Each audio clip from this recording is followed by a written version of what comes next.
Hi friends, आज मैं एक बैक्टीरियल इन्फेक्शंस को ख़त्म करने वाले इंजेक्शन यानी एंटीबायोटिक इंजेक्शन का रिव्यू करने जा रहा हूं।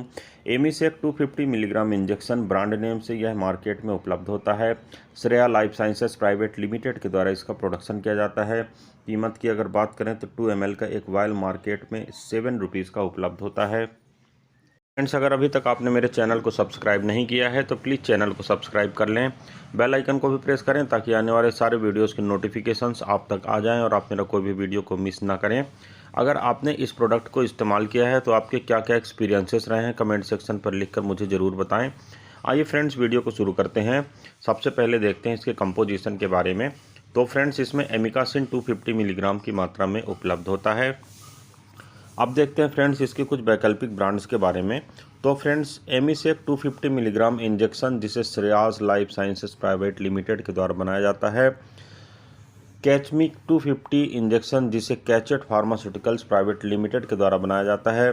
लामिका 250 मिलीग्राम इंजेक्शन जिसे जुवेंटस हेल्थ केयर लिमिटेड के द्वारा बनाया जाता है। एमिस्टर 250 इंजेक्शन जिसे ईस्टरकेम फार्मा प्राइवेट लिमिटेड के द्वारा बनाया जाता है। और आईवी माइसिन 250 मिलीग्राम जिसे एफडीसी लिमिटेड के द्वारा बनाया जाता है। फ्रेंड्स, मार्केट में मिलने वाले सेम कंपोजिशन के साथ उपलब्ध है कुछ ऐसे डिफरेंट ब्रांड होते हैं जो आप इस प्रोडक्ट के न मिलने की स्थिति में परचेस कर सकते हैं। आपको इफेक्ट सेम मिलेगा क्योंकि इनके अंदर का जो साल्ट या मॉलिक्यूल होता है वह सेम होता है। अब देखते हैं फ्रेंड्स मेडिसिन से जुड़ी कुछ अन्य बातों के बारे में। सबसे पहले बात करते हैं फ्रेंड्स इस मेडिसिन के कुछ प्रमुख इस्तेमाल के बारे में। तो जैसा मैंने पहले आपको बताया है, यह एक एंटी बैक्टीरियल इंजेक्शन है और एंटीबायोटिक के रूप में इसका इस्तेमाल किया जाता है। इन्फेक्शन को दूर करने के लिए, ख़ास तौर से बैक्टीरियल के कारण होने वाले जो इन्फेक्शंस होते हैं उन्हें दूर करने के लिए इस मेडिसिन को इस्तेमाल करने की एडवाइस की जाती है। अब देखते हैं फ्रेंड्स इसके कुछ साइड इफ़ेक्ट के बारे में। तो साइड इफ़ेक्ट के रूप में जो इसका प्रमुख साइड इफ़ेक्ट है वह होता है ब्लड यूरिया लेवल का बढ़ जाना। और इंजेक्शन साइट के जो रिएक्शन होते हैं जितने भी, यानी पेन का होना, स्वेलिंग का होना, रेडनेस का होना, कभी कभार इचिंग भी हो सकती है, ये इसके कॉमन साइड इफ़ेक्ट के रूप में देखे गए हैं। बाकी गैस्ट्रिक अपसेट इसमें जनरली नहीं होता क्योंकि रूट ऑफ जो मेडिसिन होता है वह ओरल नहीं होता, जिसके कारण आपको गैस्ट्रिक अपसेट होने की संभावना इसमें कम रहती है। अब देखते हैं फ्रेंड्स इस मेडिसिन को इस्तेमाल कैसे करना चाहिए। तो फ्रेंड्स, यह सेल्फ एडमिनिस्ट्रेशन के लिए उपयोग की जाने वाली मेडिसिन नहीं है। सेल्फ एडमिनिस्ट्रेशन आपको नहीं करना चाहिए, हानिकारक हो सकता है। आपका डॉक्टर या आपकी नर्सेस प्रिस्क्रिप्शन के बाद इस मेडिसिन को आपको उपलब्ध कराएगा और उसको एडमिनिस्टर भी करेगा। अब देखते हैं फ्रेंड्स ये मेडिसिन काम कैसे करती है। तो फ्रेंड्स, मैंने पहले ही बताया है कि यह एक एंटीबायोटिक कैटेगरी की मेडिसिन है और बैक्टीरिया पर अच्छा काम करती है। बैक्टीरिया का जो सेल वॉल होता है उसे नहीं बनने देती है, जिसके कारण जो बैक्टीरिया का प्रोटीन होता है वह डैमेज हो जाता है और इस प्रकार यह बैक्टीरिया की वृद्धि को रोक देती है। बैक्टीरिया नहीं बढ़ने पाता है, जिसके कारण आपको अपने लक्षणों में धीरे धीरे करके राहत महसूस होने लगती है। फ्रेंड्स, अगर आप इस मेडिसिन या इस इंजेक्शन का कोई डोज भूल गए हैं तो बेहतर होगा कि आप जितने जल्दी हो सके उसका डोज ले लें। परंतु अगर नेक्स्ट डोज का समय होने वाला है या हो चुका है तो आपको डोज को डबल नहीं करना चाहिए, रिपीट नहीं करना चाहिए। कंटिन्यू 2 डोज आपको नुकसान कर सकते हैं, इसलिए आपको जो निर्धारित समय का डोज है उसको उपयोग करना चाहिए और पीछे के डोज को स्किप कर देना चाहिए, यानी छोड़ देना चाहिए। मेडिसिन के इस्तेमाल करने के दौरान आपको अल्कोहल का सेवन नहीं करना चाहिए, यह आपके लिए हानिकारक हो सकता है। गर्भावस्था या स्तनपान के पीरियड से आप अगर गुजर रहे हैं तो बेहतर होगा कि आप अपने डॉक्टर से उचित परामर्श करें, उसके पश्चात ही मेडिसिन का सेवन करें। इस मेडिसिन को लेने के कारण कभी कभी सजगता में कमी के लक्षण देखे गए हैं, कभी कभी धूमिलता भी देखी गई है दृष्टि में। इसलिए बेहतर होगा कि अगर आप इस मेडिसिन का इस्तेमाल कर रहे हैं तो ड्राइविंग वगैरह ना करें या कोई भी ऐसा कार्य ना करें जिसमें मेंटल कंसंट्रेशन की अधिक आवश्यकता होती है। किडनी रोग या लीवर रोग से जुड़ी किसी समस्या का अगर आप सामना कर रहे हैं तो एज यूजुअल आपको अपने डॉक्टर से परामर्श करने के पश्चात ही इस मेडिसिन का इस्तेमाल करना चाहिए।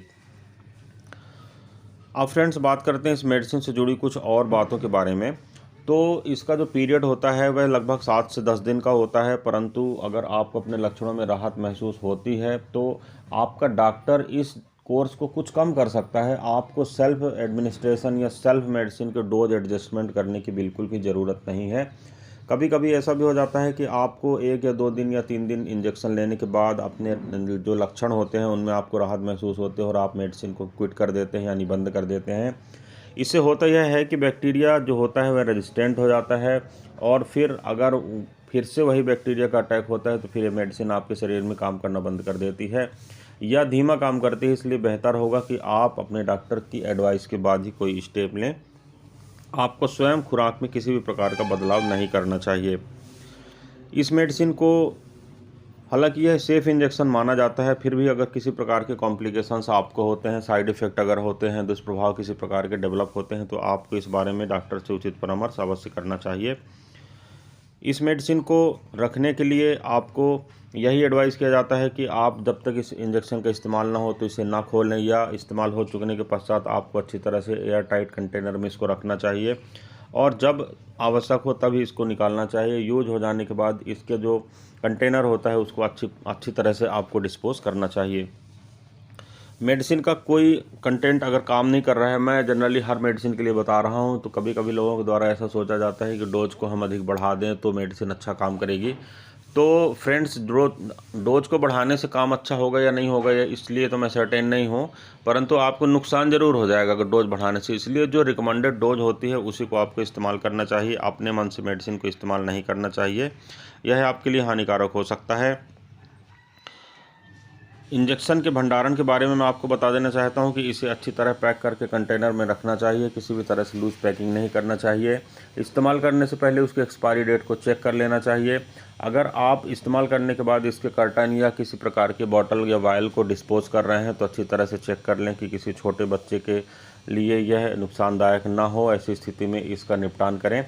किसी पालतू जानवर या किसी अन्य मवेशी के द्वारा भी इसका इस्तेमाल ना किया जाए, आप इस बारे में सुनिश्चित हो जाएं।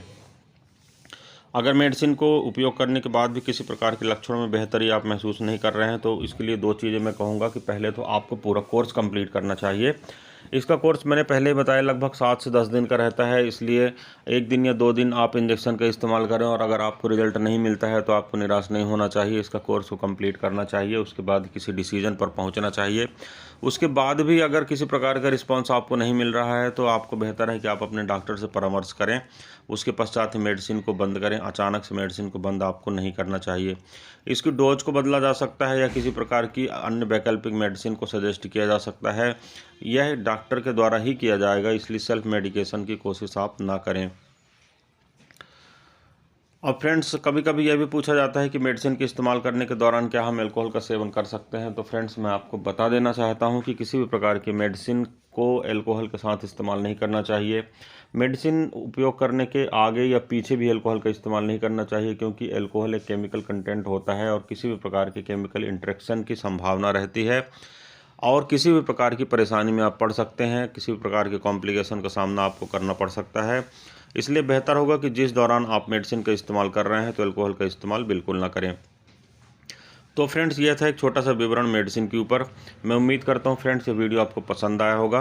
अगर वीडियो पसंद आता है तो प्लीज़ वीडियो को लाइक करें, चैनल को सब्सक्राइब करें, वीडियो को शेयर करना बिल्कुल भी ना भूलें। फ्रेंड्स, सिर्फ वीडियो के आधार पर मेडिसिन का इस्तेमाल आपको नहीं करना चाहिए। आप अपने डॉक्टर से उचित परामर्श करें, उसके पश्चात ही मेडिसिन का सेवन करें। इस वीडियो में फ्रेंड्स बस इतना ही। किसी अन्य अच्छे इंटरेस्टिंग टॉपिक के साथ आपसे फिर मुलाकात करता हूं। तब तक के लिए गुड बाय। आपका दिन शुभ हो। जय हिंद।